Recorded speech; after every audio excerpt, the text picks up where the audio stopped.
Hello friend, कैसे हैं आप सब।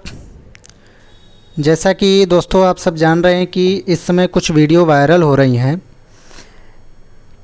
कि टेलीग्राम फेसबुक पर कि बीएसएस टेट का मेंस एग्ज़ाम जो होगा आपका बिहार की स्पेशल वैकेंसी जो है उसमें सीटेट एलिजिबल होगा। तो मैं इसे 110% के साथ कह सकता हूं कि वैकेंसी पूरी खाली चली जाए, सीटेट एक भी परसेंट 0% ही एलिजिबल होगा, या यूं कहिए कि उसका तो नाम ही नहीं आएगा कि सीटेट एलिजिबल होगा कि नहीं। इसमें कोई सोचने या डॉक्यूमेंट हमें दिखाने की ज़रूरत नहीं है कि वैलिड होगा कि नहीं होगा। इसमें दिल्ली का एग्ज़ाम्पल आप छोड़ दीजिए, वहाँ पर तो सभी चीज़ें ही अलग हैं। वहाँ पर वर्गीकरण HI, BI, IDD, MD किसी में भी वैकेंसी नहीं आती है, आती है तो सिर्फ स्पेशल के नाम से आती है। अब बीएसएस टेट में जो मेंस का एग्ज़ाम होगा उसमें क्यों एलिजिबल नहीं होगा, तो उसका उदाहरण आपको हम दे रहे हैं गुजरात का। सबसे पहले स्पेशल टेट का एग्ज़ाम गुजरात में हुआ था। कहाँ पे हुआ था? गुजरात में हुआ था। उससे पहले वहाँ पर गुजरात में ही सर्व शिक्षा अभियान के तहत कॉन्ट्रेक्चुअल वैकेंसी 1500 पोस्ट पर, कितने 1500 पोस्ट पर समथिंग 2 बार वैकेंसी आ चुकी थी। फिर वहाँ पर 3000 पोस्ट पर परमानेंट वैकेंसी निकलती है जिसमें 200 से 300 के अराउंड बच्चे पास होते हैं।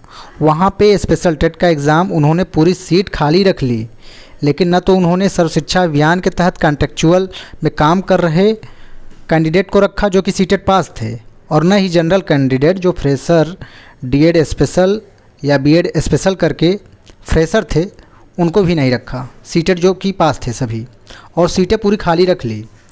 बिहार में तो पूरा अलग ही है कि बीएसएस टेट का फॉर्म भरा गया। अरे किस आधार पे सीटेट एलिजिबल होगा?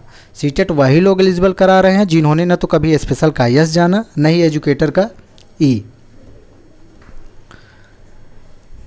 सीटेट वे लोग एलिजिबल मानते हैं जो बीएसएस टेट जैसे एग्ज़ाम में फेल हो गए हैं। सीटेट वे लोग एलिजिबल करा रहे हैं जिन्होंने CRR गलत अपलोड किए हैं, CRR सर्टिफिकेट।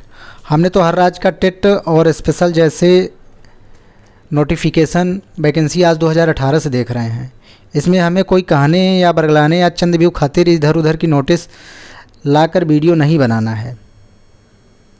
हमें तो जब तक ऑथेंटिक न्यूज़ नहीं मिलती वीडियो नहीं बनाते हैं। स्पेशल बिहार का एग्ज़ाम होगा तो मैंने पेपर कराना शुरू कर दिया जिससे कि आप सब एनालिसिस कर सकें कि आपकी कितनी तैयारी है। आप उसके साथ पढ़ते रहें, क्योंकि जनरल पेपर भी तो सेम ही आएगा। स्पेशल का पेपर और जनरल का पेपर सेम ही रहेगा, थोड़ा जो टफनेस रहेगी थोड़ा कम रखेंगे और क्या, लेकिन एग्ज़ाम होगा तो आपका जनरल टाइप का ही होगा। ऐसी न्यूज़ मिली तभी हमने आपका पेपर कराना स्टार्ट किया। रही KBS स्पेशल एजुकेटर की वैकेंसी, तो इसके बारे में तो पूरी तरीके से श्योर हूँ।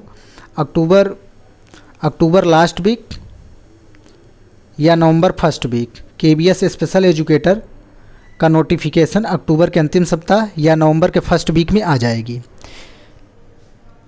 क्योंकि KBS स्पेशल एजुकेटर के बारे में हमारे कई साथी बोर्ड के साथ संपर्क में बने हुए हैं। अक्टूबर में रिक्वायरमेंट रूल जो होता है स्पेशल का वो बन जाएगा। रिक्वायरमेंट रूल जो है RR जो है आपका बन जाएगा। आपका अक्टूबर लास्ट या नवंबर फर्स्ट वीक तक में KBS स्पेशल एजुकेटर कि जो 987 पोस्ट पर वैकेंसी है वो आ जाएगी। तो इसकी आप तैयारी करते रहिए।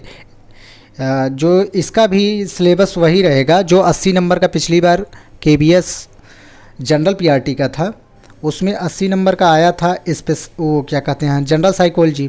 तो इसमें हो सकता है कि 80 नंबर आपकी स्पेशल साइकोलॉजी रख दें, हल्का फुल्का उसमें जनरल साइकोलॉजी भी रख दें, जैसे DSSB का रहता है, चंडीगढ़ का रहता है, उस टाइप का, और उसी टाइप के समथिंग रहेगा भी सिलेबस इसका।